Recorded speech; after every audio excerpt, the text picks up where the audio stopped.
What's up guys, Alonso Footballtalk here. This is the home stretch of a divisional draft and roster review series in which I want to put the spotlight on all 32 NFL franchises. I go team by team, sharing my thoughts on their respective off-seasons, with a heavy focus on the draft, through which I tie all of these other moves into. Today we'll be talking about the Cardinals, Rams, 49ers and Seahawks, analyzing every single player selected in the draft, with a short scouting report, relating it to what the roster looks like in combination with some other decisions they might have made to acquire or part ways with veterans. After going through each pick, I add a little bit of analysis on each class overall and what it means on a larger scale, and once I've done that for all 4 teams, I'll give a personal ranking on how they handled the draft, in particular in comparison to each other.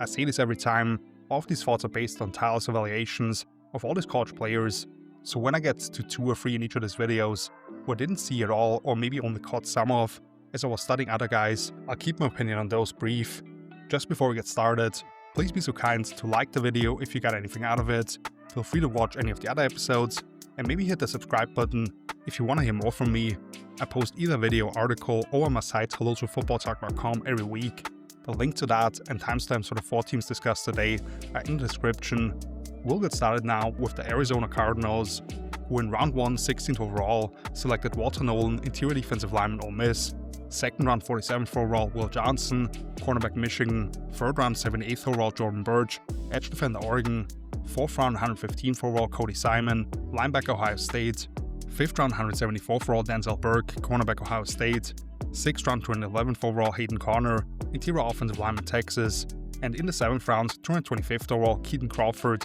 safety out of Nevada. A defense-heavy approach, with all but one of the 7 players selected, and the only offensive guy coming in the 6th round. They started things off with Walter Nolan from Ole Miss, who was a super explosive penetration-style D-tackle who turned himself into a first-team All-American last season after transferring over from Texas A&M. He packs some jolt in his hands to stand up or even bump back blockers from different alignments to create traffic on the front side of run concepts. Yet, it's his ability to attack up the field, rip through the place out shoulder of linemen, and affect the offensive backfield that really stands out, where you're just not going to get across his face when he has leverage on the gap typically. That juice of the ball and the force into contact allows him to test the ankle of pass protectors, but he can lift and displace the hands off that to create paths to the quarterback, where he's almost impossible to slow down once he gets there. Nolan is more worried about punching someone in the chest and winning that interaction than actually ideating run concepts and countering them, I'd say, at this point, and he hasn't yet become proficient with his hand usage to deconstruct blocks or linking his swipes with his lower body to actually corner his rush and pull off crossface moves.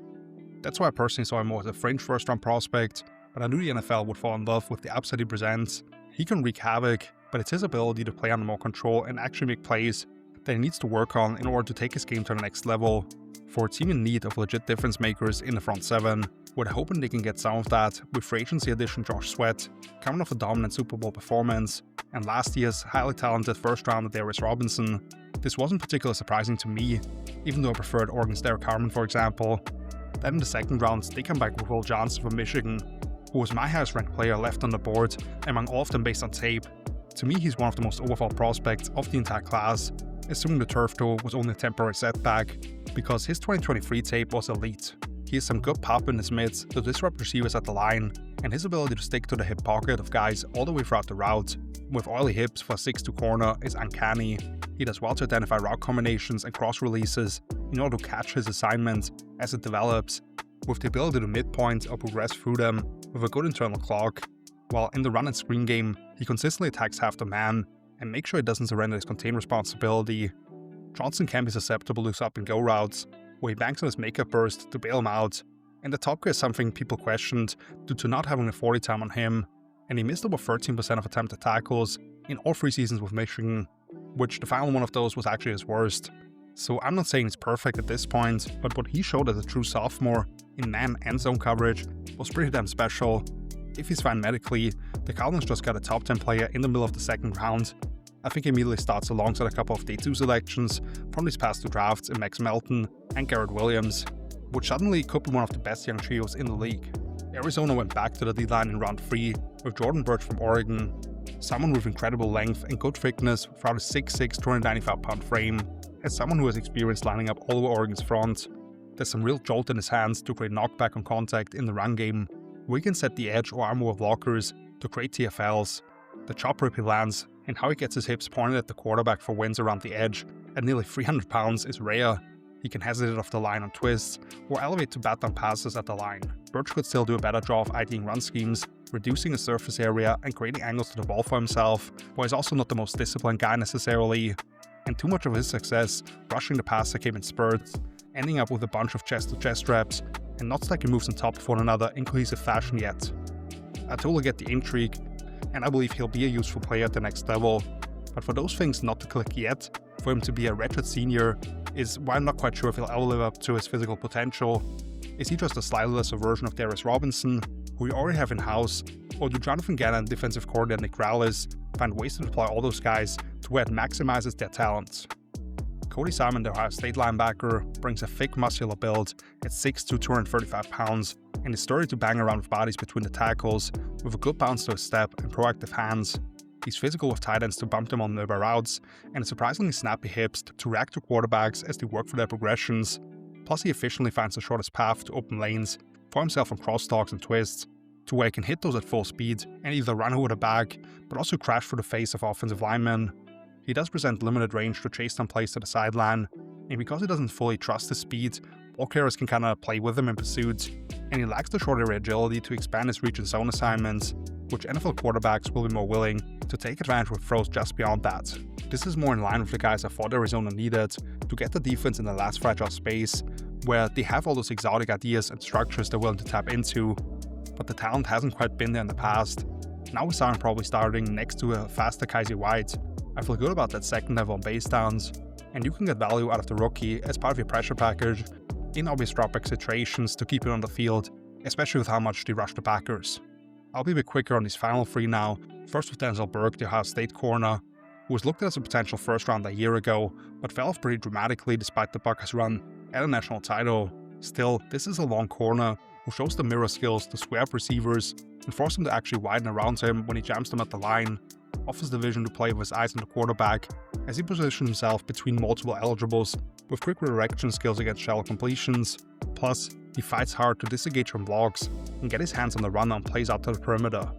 But he definitely needs to get less grabby with receivers as they're about to gain a step on him vertically. Well, I just thought he played with a lot of uncertainty this past season, and he's more of a hitter than great finisher as a tackler. When you look at the success rate, that's why he slid this far, and I wouldn't have been shocked if it even was a bit further. He's not much of an option in the slot necessarily, and behind the expected starters, they still have Elijah Jones as a promising young player from last year's draft, Sean Murphy-Bunting and others, although the latter one has, since I put my notes together, been placed on the reserve/non-football injury list, which most likely will cost him all of 2025. So initially I thought Burke may not make that roster as a 5th rounder, but it definitely opens the door a lot wider for him.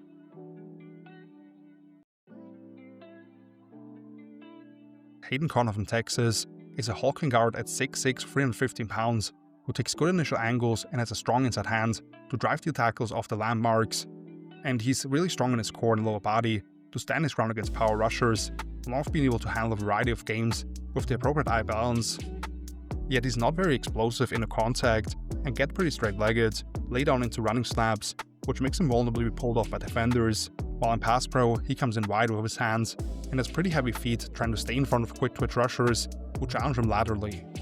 That's why I didn't love him in a very deep interior O-line class, but you're in the 200s now, and I get banking on the size and strength profile for a group that is very thin on proven commodities on the interior. Plus lastly, Keaton Crawford, the Nevada safety, a star at the combine who at just over 200 pounds, finished top 3 in every single testing measure for the safety group, including a 4.41 in the 40, a 41.5-inch vertical jump, and just over 4 seconds in the free-cone drill. He provides plenty of range and the option to be complex with post-snap rotations, with how quickly he covers ground, with light feet and those loose hips to adjust, and he finds an appropriate balance between closing space and gathering himself on wide runs and screens. He doesn't have the mindset of throwing his body around with reckless abandon against the run, happily watching his buddies finish the job instead of joining the pile, and whether it's savvy route runners or quarterbacks throwing shoulder fakes at him, he can get caught declaring his hips the wrong way. That's why he never really earned himself an extensive role until the latter 2 or 4 years as a former high recruit for Texas, where he was a rotational player then, yet I think in round 7, to bet on his athletic package and the flash you saw as a first-year starter with that kind of range, absolutely worthy of throwing a dart at, and safety's foul is stacked for Arizona. Which kinda was the theme for this Cardinals draft, where he already had a bunch of down leaders, I want to say, without sounding too derogatory, in the front seven especially, but they're desperately searching for difference makers. Did I personally like other guys better than Nolan and Birch? Yes, but I see the upside of course, which is also the case for the late flyer in Crawford.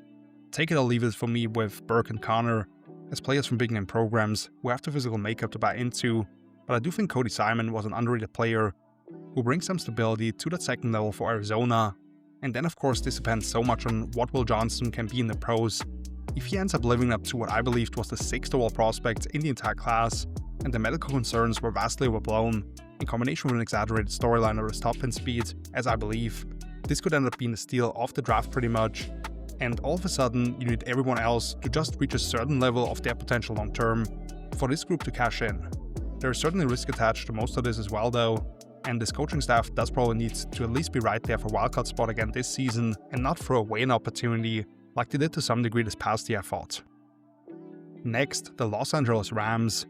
who were slated to pick in the first round in back-to-back years for the first time since 2015-16, but when the Falcons called with an offer they couldn't refuse, they were happy to move down 20 spots and get involved here a little later. So they end up shipping picks 26 and 101 to Atlanta for 46, a 7th rounder, and next year's first for the Falcons. A massive surplus value for LA if this just ends up being anywhere in the middle of the first round. But even if those guys won the Super Bowl, this based purely on trade value charts would be a win for them. And there was some discussion in the aftermath with fans of the other team involved here, claiming we don't know how this pans out, and they may end up coming away with a top-end edge rusher in James Pierce Jr. But that's kind of the point. We don't fully know, and all you can do with certainty is make smart moves based on the parameters the NFL operates under at large, which I absolutely believe General Manager Les Snead and company did here. Now let's get to the actual players they selected. 2nd round 46th overall Terrence Ferguson, tight end Oregon. 3rd round 90th overall Josiah Stewart, edge defender Michigan. 4th round 117th overall Jarquez Hunter, running back Auburn. A couple of 5th rounders, 148th overall Ty Hamilton, interior D lineman Ohio State. And 172nd overall Chris Paul Jr., linebacker Ole Miss. And then in the 7th round, 242nd overall Konata Mumfield, wide receiver Pittsburgh. Ferguson, the Oregon tight end, is 6'6", nearly 250 pounds, running in the low 4.6s, posting a 39-inch vertical, and was a very effective pass catcher for the Ducks, even if he wasn't heavily utilized due to the wide receiver talent there. Showcases active feet and plus effort to take care of backside seal-offs, pin edge defenders inside, on toss plays, or cover up a safety from the slot. His ability to eat up ground and then roll off the inside foot regularly allows him to come open on speed cuts, understands when to slow down against zone coverage, and finds green grass on secondary reaction plays. And he consistently plucks the ball off his frame with those large mids and dishes out a pretty strong stiff arm after the catch. He's not overly explosive out of his stance or has the grip strength to create displacement in the run game as an inline blocker, and he only hauled in 3 of 12 contested targets last season, where he has room to improve his hand usage and how to fully take advantage of his big frame against tight coverage. Yet with how well he caught the ball during Senior Bowl week, after alligator arming a few passes during the actual season, and how he stood out during the combine, I thought he was part of this extended second tight end group behind Colston Lovell and Tyler Warren, but this was earlier than I expected, and I was actually a bigger fan of his throughout the process. The Rams have that extra first rounder next year, and the trade itself was a definite win, but even though this now clearly is your most talented pass catcher at the position, coming away with more of a high value position with his first selection, I would have preferred personally, but what this indicates to me is that they want to be a little more 12 personnel heavy going forward. And if you swap Ferguson with Josiah Stewart, the Michigan edge, all of a sudden I think they did very well with the pair selections, and understand that I was a bigger fan of his, considering this is a 6'2", 245-pound outside linebacker with only 32-inch arms. But you would never think that by how he handles himself in the run game, routinely being first to land his hand inside the chest of blockers, and blowing up pulling guards even at times. Incredibly explosive as a stand-up rush off the edge, with the natural leverage advantage combined with the well-timed chop rip to dip around the corner. Yet off that, he can work in up and unders with an exaggerated break step, I called it, almost as if he was a wide receiver setting up a route. He needs a few moments of running through or even over tackles who get their way too far onto the heels. Because of the limited length, Stewart can't consistently play with vision for blocks, where he puts his helmet into the chest of bigger bodies initially, and I wouldn't say he has elite bend or needing the runway to really make speed to power conversions work. I just think he's one of those guys who may start out as more of a designated pass rusher, particularly on this team with reigning defensive rookie Jared Verse, and another candidate in the category the season prior in Byron Young.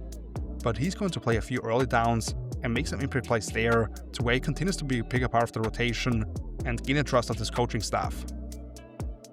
Jarquez Hunter, the Auburn running back in the 4th round, was a bit of a surprise, as the Rams jumped up 10 spots for him in exchange for a 6th rounder. This is a durable, productive SEC back with the size and mindset to handle heavy workloads. At 5'10", 210 pounds,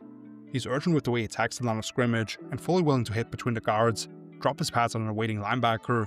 and churn forward for tough yardage, if not bounce off, and show his mid for 4 speed. Plus he digs all his cleats into the turf and stands in strong picking up blitzers, while being an adequate outlet option as well. His cuts lack abruptness and are more so curved rather than crisp, and I'd like to see him pick up his feet a little more when it's trash around them, and he doesn't look particularly natural with his adjustments to passes, especially when it's to reach back or down low for the ball. Again, not what I expected considering how much they've relied on Kyren Williams, even despite drafting Blake Corum in the 3rd round last year, but very much the type of back that Sean McVay has transitioned towards, since they've gone from the wide zone principles to much more of a downhill approach, as one of the 2 heaviest offenses in the league. In round 5, Ty Hamilton from Ohio State, the other Buckeye tackle, who actually has a more athletic looking build at 6'3", 300 pounds than Tyreek Williams, who got selected in the late 1st round by the Lions, can shoot those big paws into the chest of interior linemen, create knockback, and take them a couple of yards into the backfield at times, while having improved his ability to shed blocks. Also capable of getting underneath the pads of guards and driving it back into the quarterback in passing situations, often off a little stutter, and he shows that secondary burst to get around the edge as a looper if left unblocked, or the tackle is late to slide out to him on ET twists. Where I want to see more improvement, though, is doing a better job of countering the first steps of the O-line and getting flat down the line to pursue the ball on lateral concepts in particular,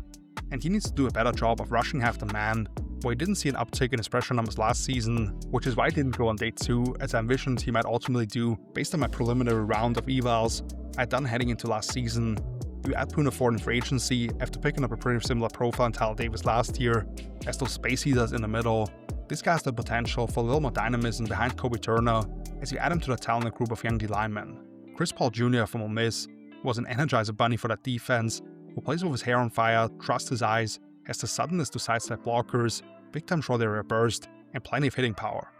In zone coverage, he displays impressive movement skills horizontally and vertically, squeezing down on nearby targets. That closing speed combined with the shake to him, he now pairs that with the club rip move to dip underneath blockers, making him an effective blitzer. Paul had the luxury of playing behind the defensive line that will constantly wreak havoc and provide him opportunities to clean up behind it, where his lack of bulk didn't lead to him being covered up by bigger bodies as much. And for being light and short, running a 4.63 wasn't the greatest look, so he's an outlier at the position by NFL standards. But man is he fun to watch, and does he play the game the right way.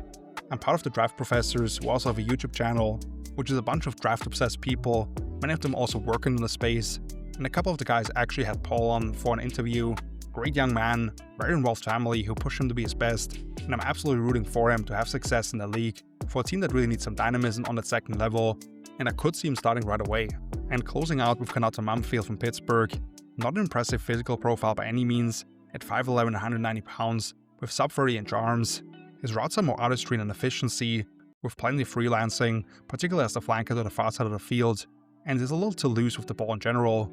but expertly changes speeds as a route runner, and a pretty fluid move overall to elude contact, and adjust his path depending on the coverage, consistently being friendly to his quarterback, and he always meets passes at its earliest window of arrival, including some impressive leaping grabs, and then sharply pierces up the field for positive yardage. Someone who just knows how to play the position, and I think can contribute right away basically, but the ceiling is definitely limited, considering they brought in a former All-Pro receiver Devontae Adams to pair with Puka Nacua, and handing $10 million to Tutu Atwell as a vertical stretch number 3 for 1 more year.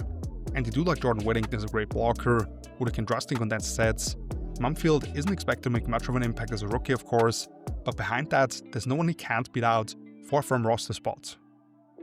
As I reflect on his Rams draft, I like the approach, being willing to trade out in the 1st round and pick up extra capital for next year, where you might be looking to finally replace Matt Stafford. After you were going back and forth on his new deal, right now you have championship aspirations, and even though I don't love tight end being your first selection, unless you make the move up for one of those blue chip prospects like a Brock Bowers last year, or one of the top 2 guys this time around, you do get an upgrade at that position. You add that 3rd guy to your edge rotation, who can really get after the passer, one more back in the mold of what you've shifted towards, who gives you flexibility next year when Kyren's rookie deal runs out, and he'll want the bag. Potentially start at linebacker, where you've been an underwhelming crew for several years by now, adding speed to that level of your defense, and a couple of depth pieces on the interior D-line and wide receiver, I certainly didn't think that they knocked it out of the park value-wise. Outside of Paul, who are considered a fringe day 2, early day 3 player, but I can see the line of thinking, and maybe that extra first rounder could give them the firepower to make another big-time trades during the season for a veteran to help push them over the hump yet again.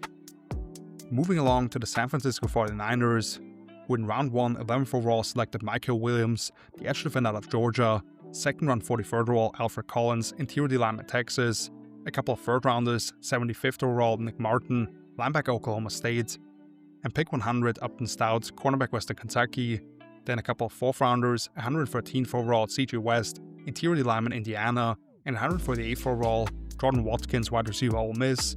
a pair of 5th rounders, 147th Jordan James, running back Oregon, and 160th overall Marcus Sigel, safety Kansas State, and then 3 more picks in the 7th round, Curtis Rourke, quarterback Indiana, Connor Colby, interior O-lineman Iowa, and Junior Bergen, wide receiver out of Montana.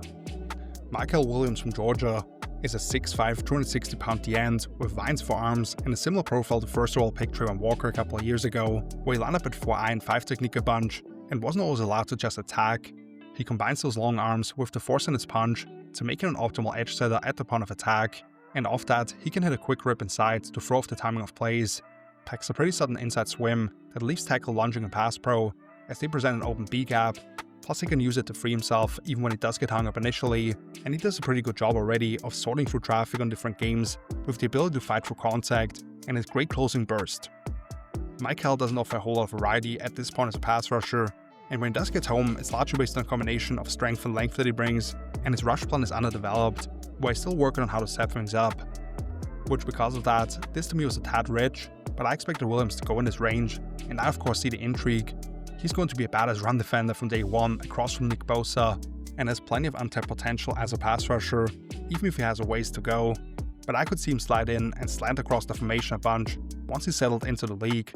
which is kind of where he went next as well, with Alfred Collins from Texas, a 6'6", 330-pound nose tackle, who often would be lined up with both guards uncovered, just clogging up space and eating true double teams, stays square and plays with extension against zone concepts and down blocks, rarely ever losing track of the football, but flush out real agility and speed to track down the ball out to the perimeter, and he has some shake in his hips and balance in his hands as a pass rusher, where he weaponizes those 34.5-inch arms to create separation from protectors. As strong as Collins is at that first encounter of battles, you'd like to see him diagnose run calls and disengage quicker in order to make more of an impact, and partially this was because of his usage in dropback situations with plenty of contained rushes, but Collins is quite reactionary in his approach at this point. But this guy can be the rock in the middle of a defense that can push around a lot more this year than we had seen in a long time, with how those guys pride themselves on being physical up front. Both Kevin Givens and Jordan Elliott profile better as free techniques anyway, and they actually drafted another D tackle in round 4, which I'll skip ahead to for now, looking at CJ West from Indiana. 6'1", 315 pounds, lined up more as the shade nose in that Hoosiers 3-1 front as well, because he's sturdy enough to deal with combination blocks, but his first step to establish himself in the gap for an attacking front, combined with the skilled hands and great activity to work off contact and great stops around the line of scrimmage is what stands out,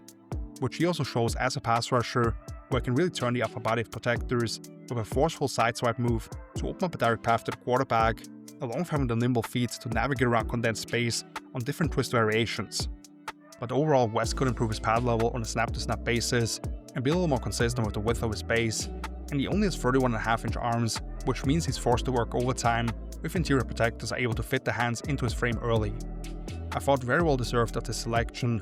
and even though overall the Niners brought in more gap control players than they previously had, when they asked the D-line to penetrate more so, I like the idea of making that unit a strength again, maybe in a slightly different approach, but keeping the linebackers clean, which is key for this next selection, and Nick Martin of Oklahoma State, the linebacker, who I'm not going to lie, I thought was way early on him, because he's really small, at 6'4", 220 pounds, and therefore has to jump on the first key, and ends up overrunning plays quite regularly, since he can't stack and trap blockers, and he has some weird looking snaps and coverage, where his feet literally don't leave the ground before the ball comes out of the quarterback's hand, allowing way too many easy completions around him, which partially was probably a coaching point to not provide easy answers in the RPO game. But he was a fun watch, plays at 100 miles per hour at all times, with no regard for his body, and the range to track down wide plays from the backside. When he does move around the coverage, he shows light feet and smooth transitions, along with being able to wall off receivers trying to break across his face, and he features big-time closing bursts to harass quarterbacks and force errant throws when left unaccounted for as an add-on blitzer.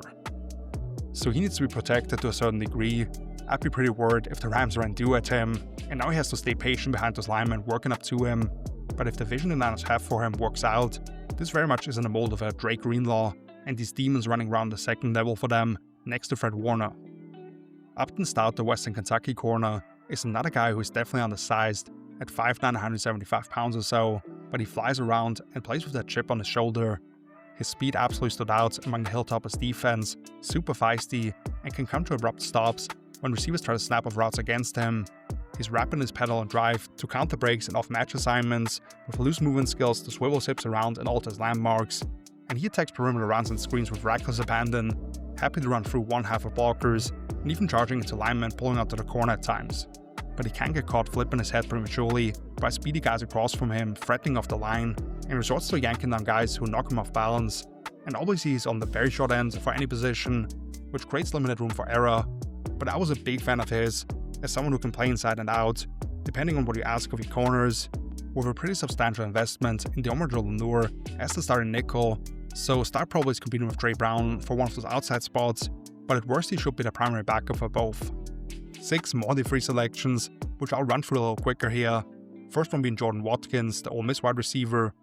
a compactly built receiver with suddenness off the line, 4.37 speed, but very efficiently paces himself and does a great job of setting up more complex routes. He effectively stacks and fights off the near hands of DBs on vertical routes, tracks the deep ball with sharp focus, but also has no issue slightly contorting his body without really losing speed. He has room to erase some excess steps and snap off curls more emphatically, where some routes generally lack urgency, and after the catch, he doesn't show the ability to internally calculate pursuit angles to avoid contact with sharp moves. This was surprising to me because Watkins doesn't really offer you much of anything as a blocker, and you have to earn your opportunities to catch passes for Kyle Shanahan typically, but he does also appreciate quality route runners, where overall they'll try to get a little more dog out of him. Then another Jordan in Jordan James, the Oregon running back, which is the pick Washington sent over for Deebo Samuel earlier this offseason. Another guy who offers a compact frame at 5'10", 210 pounds, runs low with great quicks to navigate tightly packed areas, and arrives at the second level with some temperament to absorb contact, but also hand up punishment, while he consistently wins the leverage battle and shows no hesitation to put his body in front of blitzing linebackers. James simply lacks that extra gear to challenge members of the secondary, even if he can hit the lane at full throttle, and he has a severely limited catch radius, along with not the most reliable hands. The Niners have a few interesting names who recently entered the league behind Christian McCaffrey, and Isaac Rendo as a mid-round pick from last year, including a UDFA I really like in Cincinnati's Corey Kiner, but I'd expect James's hard-nosed running style and pass pro to earn him some opportunities as a rookie already.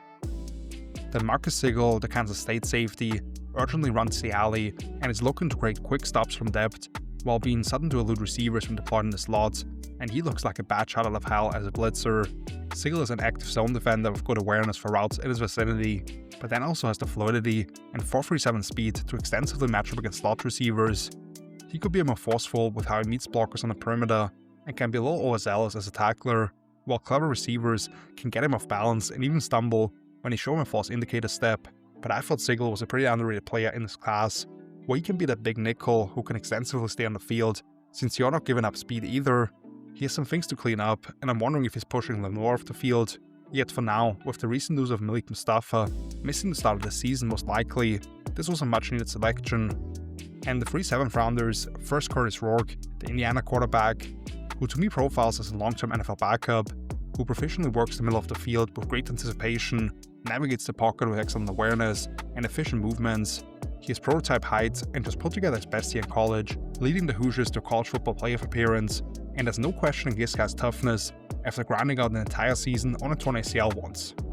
Rock blindly trusts the play design at times, where he throws some pass with an RPO even though there's a different defender driving already or buzzing down into the window, and he severely lacks juice as a runner and ends up with minimal yardage when it looks like he has a bunch of green grass in front of him. That's why, as much as I enjoyed watching him, I didn't expect him to necessarily ever be a long-term starter, and he's obviously not really challenging Brock Purdy after the deal that they just handed to him, or even beats out free agency addition Mac Jones most likely in 2025. But as a potential long-term backup in the 7th, I loved it for the Niners. Connor Colby from Iowa is 6'5", 310 pounds, with 50 career starts, primarily at right guard. He understands his assignments on each play pre-snap, and makes appropriate adjustments post-snap in the run and pass game. Features an explosive bucket step to get to the place at shoulder of the lineman on outside zone concepts, and make sure to keep rushers at the end of his reach and pass pro. Colby needs to get his hands in tighter and not load up as much as he's trying to initiate contact in the run game, and generally you will see powerful guys on the interior be able to challenge his anchor as they go through his chest, while he can't always set as much from wide rushers. A perfect fit for how this team wants to run the ball, and depending on if Spencer Burford or Ben Barge wins the starting gig at left guard, Colby could be the backup on both sides and in a pinch even jump back out to tackle. And finally, Junior Bergen, the Montana wide receiver. I only watched him on broadcasts, but an undersized receiver at 5'9", 185 pounds, who was heavily utilized as a gadget player and scored 8 touchdowns and punt returns over the past 3 seasons. That's what it'll be for this team, probably also on kicks, with limited competition for his duties. Obviously isn't going to give you a whole lot in contested catch situations, and isn't going to scare defense to run by them a whole lot, but worthy of spending one of the final few picks on, with how he sees the field and his ability to maneuver around bodies. All in all, I very much see the vision for Shanahan and GM John Lynch here, beefing up the D-line with young talent that'll immediately boost the run defense, with plenty of potential to feature into pass rush long term, and create more space for the linebackers, as well as one-on-ones for Nick Bosa. You add much needed depth to your secondary, a guard, a potential hard-nosed RB2 long term, and then what I believe will be a high-quality backup quarterback for a long time, plus even one of those final few selections, a return specialist they like a lot. I thought Nick Martin in the third was about a couple rounds early, with that size profile, and there are multiple wide receivers I would have preferred or where they picked Jordan Watkins, so I didn't love the value of those two or thought there were any major steals other than maybe Marcus Sigel, but I do believe it'll make this team a lot better as they're sort of in a transition period, and long-term the fundamentals on which this group is built on feel a lot more solid. I would still favor the Rams solidly for the NFC West, but these guys will have other plans, and they will be looking to bounce back coming off a season from hell injury-wise, as they've otherwise been a standard for the NFC for several years now. Last but certainly not least, the Seattle Seahawks, one of my favorite drafts in the entire league, as I pointed out in my big draft recap, when I called John Schneider the general manager, taking back the reins fully and putting together another large class of names in his image. They also make 11 selections, first 18th overall with Grace Abel, interior offensive lineman North Dakota State, then 2 second rounders, 35th, Nick Evanwari, safety South Carolina, and 50th Elijah Arroyo, tight end Miami. In the 3rd round, 92nd overall, Jalen Milroe, quarterback Alabama, then 3 5th rounders, 142nd, Riley Mills, interior D lineman Notre Dame, 166th, Torrey Horton, wide receiver Colorado State, and 175th, Robbie Oots, the tight end / fullback out of Alabama. In the 6th round, 192nd overall, Bryce Cabeldue, offensive tackle / interior O-lineman Kansas, and then 3 7th rounders, Damian Martinez, the running back out of Miami, Mason Richmond, offensive tackle Iowa, and Ricky White III, wide receiver UNLV. So first off, North Dakota State's Grace Abel, who I mocked to Seattle because I thought he made sense in so many ways as the rise of pre-draft season, with how he showed out during Senior Bowl week and at the Combine. This is a balanced, well-coordinated athlete, who showing he can excel at pretty much any spot across the O-line, is explosive out of his stance with great agility in short areas, but also the mobility to pull out to the corner. Out of tackle, he showed light feet to guide speed rushers past the arc, a redirect and shotdown inside moves, and overall he marries his hands and feet exceptionally well as he slides in front of defenders in pass pro, plays under the pads, and snatches cloth to gain control, barely losing a rep down in Mobile. Zabel only has 32-inch arms, and it limits his ability to sustain blocks at times when defenders are at the end of his reach, which is why he may only kick outside in a pinch, and he generally absorbs force more than he dishes it out when there are opportunities to strike pass rushers. But man, this guy showed me so much with his ability to line up anywhere along the front and get the job done against some of the top flight FBS competition when he went to the Senior Bowl. He's a perfect fit for what new offensive coordinator Clint Kubiak wants to do run game wise, with a heavy focus on wide zone, and he offers the flexibility to truly get your best 5 out there, as well as if you have any injury or if Olu Oluwatimi doesn't perform up to par, put him at center. And it was much needed after not really doing anything to that unit in free agency. Then the 2 second rounders, Nick Evanwari, the South Carolina safety, and I have to note here that Seattle was able to move up from pick 52 since they had the original 2nd and 3rd rounder, along with the ones they got from the Steelers for DK Metcalf and the Raiders for Geno Smith. This is a freakish athlete who is 6'3", 225 pounds with good muscle definition throughout his frame, ran a 4.38, put up a 33-inch vertical, and also the top broad jump at the event. He showcases excellent play recognition and peripheral vision to grasp the full picture, has the speed to raise angles, and can smack running backs around the line of scrimmage.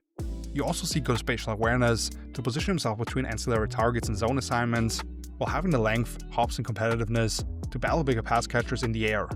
There's definitely some stiffness to the way this guy moves in space, being able to flip the hips and redirect, in part because he's simply playing too upright, and he needs to improve his takedown technique and how he utilizes his arm length if asked to extensively be part of a run fit inside the box. So at this point he's a better athlete and football player, but that has nothing to do with his mental makeup, and you want to bet on someone who showed that kind of growth against SEC competition. He'll obviously draw comparison to Cam Chancellor in Seattle, but the guy Mike McDonald I'm sure hopes that he turns into is his version of Kyle Hamilton, where he can be that chess piece and disruptor near the ball. I like the pairing with a more traditional safety in Julian Love, and could see them move Devon Witherspoon more outside again in big nickel packages. Elijah Arroyo from Miami is an explosive seam-running tight end at 6'4", 245 pounds, who clears the second level in a hurry, often paired with a well-timed swim move to not have his progress impeded. He has those large paws that really swallow the ball, as he finished his college career with just one drop compared to 46 catches, and effortlessly tracks the ball on either shoulder. While as a blocker, you do like the agility, effort, and football IQ to recognize when his job changes as the defensive picture alters post-snap. Arroyo lacks the functional strength to be an asset driving edge defenders out the ball, or digging out guys in the C-gap as an inline blocker, and he doesn't show much creativity of any kind as a run-after-catch player, looking at the poor missed tackle force numbers. This reminds me so much of the big trade for Jimmy Graham out of New Orleans several years ago by now, from where they coincidentally also brought along this new OC. And now you have a quarterback more willing to attack the intermediate middle of the field in Sam Darnold than Russell Wilson was at the time. The Hawks have a couple of primary slot receivers in Jackson Smith and Jigba and Cooper Kupp, but with Arroyo it might actually allow them to split him out wide at times and operate with both those guys inside in 11 personnel packages. Or you go 2 tight ends along with A.J. Barner and let this guy slice across the formation. He can kinda be a better version of Noah Fant, you hope. Then Jalen Miller from Alabama. Once again, this is the pick the Hawks got back for Geno from Las Vegas, and they take on a project at quarterback to potentially solve the position for them long term, considering they could theoretically get out of the Darnold deal by next offseason already. This is a powerhouse at the position at 6'2", 220 pounds with a rocket arm and strong base, hitting far vertical shots or driving deep in-cuts with ease. He looks very comfortable spreading out the defense in empty looks and attacking space underneath, and he definitely showed growth in his ability to replace blitzers with the throw. And then of course, not only can Miller slip out of tackles, but he's very effective in the design quarterback run game, hesitating before hitting the gas, and then his top gear is about as good as anyone's he's going to step onto the field with. Now, he has a tendency of relying too much on his arm, not following through the motion with his full body, and loses accuracy as primarily a power thrower, and he doesn't yet have the vision for zone defenders flying the field, along with simply holding onto the ball way too long, or tucking it when he can't solve the jigsaw defenses present to him. Milroe's fall towards the end of this past season is why he made it towards the end of day 2, compared to potentially sneaking into the first round even, after he was invited to the green room after the draft. He has a long way to go in terms of actually playing the quarterback position and being more consistent the thing he's going to be asked to do in the pros, but the talent is undeniable, and at this point to me, very well worthy of taking a shot.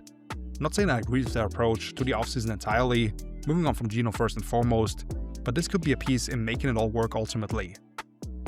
No 4th rounder for Seattle, but 7 more day 3 selections, which I'll quickly run through now.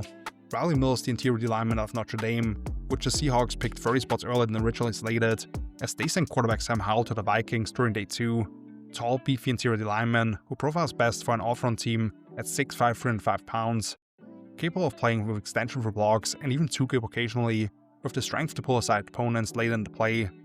And he does pretty well to turn his upper body near 90 degrees as he clubs the near arm of pass protectors and hits the swim move over the top. But he struggles to play with good pad level due to his high hip build, and gets ridden backwards quite a bit at times by dual blocks, and he doesn't consistently maximize his length in passing situations while lacking the fluidity to bend tight corners. So definitely a little early for me at the top of the 5th, but after releasing Dre'Mont Jones, you add that 5 technique for some early down work, I at least understand the idea. Torrey Horton from Colorado State, the wide receiver, that's the one I'm actually really excited about, because as I mentioned earlier with the tight ends, and how they make those 2 slot receivers work, for as many condensed splits and bunches as we'll see, you did still need some more help on the perimeter, and I believe while Marcus Waldes-Scantling adds more of a vertical element, Horton could earn substantial snaps. For a slimmer receiver, he does a nice job of using his hands and gaining stack position on vertical routes on the perimeter, While being a smooth route runner who can change gears and elude traffic on shallow crossers, he beautifully applies the diamond catch technique, isn't afraid of attacking the teeth for the defense, and he can do a lot of damage if you get him the ball on the run. Definitely has that high-hipped, slender build that doesn't translate to making those challenging sharp cuts usually, although he's better than you might expect at it, and he may struggle early on to get off press or gain control as a blocker. But I'm looking forward to seeing if he can carve out a solid role for himself as he molds his body for playing in the pros. Robbie Oots from Alabama has that thick, square fullback-like build with a powerful lower half and capable of taking a variety of assignments in and around the box, with the core strength and effort to sustain, plus he can be deployed as a sniffer and protection occasionally. For his stocky body composition, Oots shows pretty good acceleration off the line, stays low through his breaks, and finishes some tough grabs. But obviously not a dynamic route runner or after-catch specialist, with very limited catch radius and receiving production in his career. And that also grants him less room for error as a blocker to create first meaningful contact against long edge defenders and stay attached. Earlier than I expected for sure for this clear role player, but definitely a fun one who I'm sure Clint Kubiak has a vision for, so I don't hate it. Bryce Huff from Kansas is a fundamentally sound tackle with plenty of starting experience on both ends of the line, shows a tight grip as a run blocker and expert timing to attach to or peel off combo blocks. He times up his 200 strikes optimally to dictate pass pro reps early, routinely forklifting opponents in the process, and works hard to maintain that inside position. He doesn't really work with an actual kick set, mostly relying on a side shuffle, since he clearly lacks the agility to keep his shoulders square to line of scrimmage while gaining depth against those speedy guys off the edge, and he will get outraced trying to get the extended cutoff points against linebackers, meaning he's about as heavy-footed as you'll see by guys making a living in the NFL, but someone who offers the flexibility to jump in at all 5 spots other than center when needed, I think worthy of going near pick 200. And I think I might have even said it about a different player in this episode, but this first of the 3 7th rounders for Seattle might have been the steal of the entire draft, and that is Damian Martinez, the Miami running back.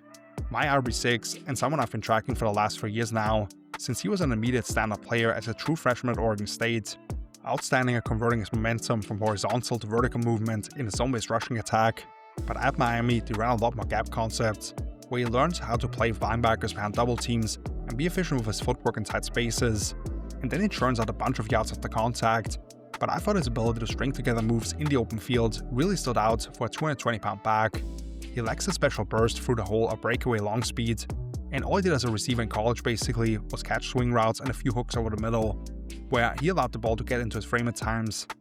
Still, I even like to control this line in front of blitzers with a steady base, and he can execute any concept you ask of him, where even if he may not take it to the distance, he'll bleed out everything that's there to be had. Unless either Kenneth Walker or Zach Charbonnet are available via trade, this may be the best RB3 in the league as a rookie, and he got him in the 7th round. Mason Richmond, the Iowa offensive tackle, I only watched passing by with some of the other Iowa prospects, but this is a 4-year starter left tackle for the Hawkeyes who's been very durable and rarely was part of someone else's highlight reel on the negative end, plays low and is able to wash down bodies in his own run game while only giving out 7 pressures on over 300 pass blocking snaps last season, thanks to being fundamentally sound. He's just going to face some challenges due to very limited length, with only a 78-inch wingspan, but very similar to Cable do, as someone who they try to keep around on the practice squad, hoping nobody else snatches him up ultimately. And finally, Ricky White, the UNLV wide receiver, another favorite of mine. Not a burner, although he did better his 40 time with a 4.5 flat at the Rebels Pro Day, where he's not really pushing the beast onto the heels during the drive phase of the route, and he has to increase his functional strength to deal with physical pressman coverage at a consistent level and not get rerouted as much, but he does an excellent job of swiping down the hands of defenders to gain favorable positions, understands really well how to attack the blind spots and bends well off either foot, and he makes quite a few natural adjustments to the ball, where he has to pirouette around for it and can shake off a few tackles. But really what you love is his sound technique and effort as a blocker for what should be a pretty damn run-heavy offense, along with his value in special teams, blocking 4 punts last season alone as a back-to-back team captain. I'm already penciling him in to make it through cuts thanks to that. Truly a phenomenal job by John Schneider and company, where they weren't simply loaded with picks, but actually showed a clear vision of what they wanted to do with them. No matter how this thing shakes out, you got yourself an upgrade at one of the starting spots on the O-line, and Zebo offers the flexibility to not have to do as much shuffling around if someone does get hurt or they just want to plug someone else in. Amon Roy's role is easy to project because Mike Mack wanted to find his Kyle Hamilton, and even though some things have to click for the rookie, you can see him excel in that capacity if he comes close to fulfilling his athletic upsides. Roy is a pet project for Clint Kubiak, and how he wants to handle the alignments of those pass catchers. And Milroy's a golden ticket at quarterback who can see the field this year as a package player thanks to the dynamic rushing component he provides. And depending on his development, you have freedom now with how you want to handle Darnold's contract. Day 3 was all about adding role players in depth. Most of them didn't come at any surplus value other than Damian Martinez, who I thought talent and skill-wise, as I think about the position, could have started in the league. I absolutely love what they did here. Which brings us to NFC West draft rankings, and trust me, I did not have this planned out, but when I overhauled these slides from last year, I realized that I could just stick with the exact same order, where I didn't want to put one team at the very bottom, and for the tight number 3 made great sense. Not surprisingly, Seahawks at the top for me. I just waxed poetic about how they had a plan and executed it, with some opportunities that came along the way that they took advantage of, including Nick Monroe slipping out of the first round, and a developmental quarterback like Jalen Milroe being available towards the end of day 2. Not a whole lot more to add, other than I feel a lot better than where I was when they began the offseason by trading away Geno Smith and DK Metcalf. Cardinals come in second. They took quite a different approach by going super heavy on defense and betting on more high upside prospects up and down the board. They needed to find real difference makers along the front and might have brought in some here, along with ending the fall for Michigan corner Will Johnson, who based on tape alone was a top 10 prospect for me, and from my understanding shouldn't have any lingering injury concerns heading into his rookie season. Just that guy and maybe a couple more picks hitting could look really good a couple of years from now. And then I have the tie between the Rams and 49ers, LA trading out of the first round in exchange for an extra first next year. We can argue if that was the best path forward, since they have the potential to win another championship with Matt Stafford this year, but they may be trying to play both sides, where they have that extra ammo to potentially find his replacement next year, or they can make another blockbuster move for a veteran if they want to go all in yet again at the trade deadline. Didn't think they brought back massive value, but I love the Chris Paul Jr. selection round 6, someone who may be undersized, but I could see legitimately be an impact starter as a rookie compared to the guys currently on the roster. While San Francisco made it a clear priority to get bigger and more physical on the defensive line, with how they got pushed around at times this past season, something they're not used to at all. That's why picking a 220-pound linebacker at pick 75 makes things all the more confusing, but clearly they have a vision for this guy if they allow him to run around freely and let his kamikaze style shine. Didn't think they wasted any of the 11 selections otherwise, even if I personally disagree on Martin, but they might have 3 new starters on defense, and all the way to round 7 might have found a backup quarterback, a backup guard, and a quality return specialist. They didn't necessarily let the board come to them, and that's why I won't put them any higher, but you can't say that they weren't self-aware with what needed to be done. That brings us to the end of this penultimate episode of the series. Thank you so much for watching. If you enjoyed the video, please give it a like, and consider subscribing for the final one of these, and so much more off-season long. Can this division return to glory? Will the 49ers get back to the mountaintop? Can Stafford and McVay make one more run at the championship? Does Seattle prove us wrong about our doubts early in the offseason? Or are the Cardinals a sneaky bunch that could shock some people? Let me know what you think in the comments. I have more detailed scouting reports on like 130 draft prospects and a lot more over on my site, Footballtalk.com. Link to that and my social media channels are down below in the video description. All the other divisions are now live, with the AFC West as the finale coming out in a couple of days. So until then, see you later. Peace!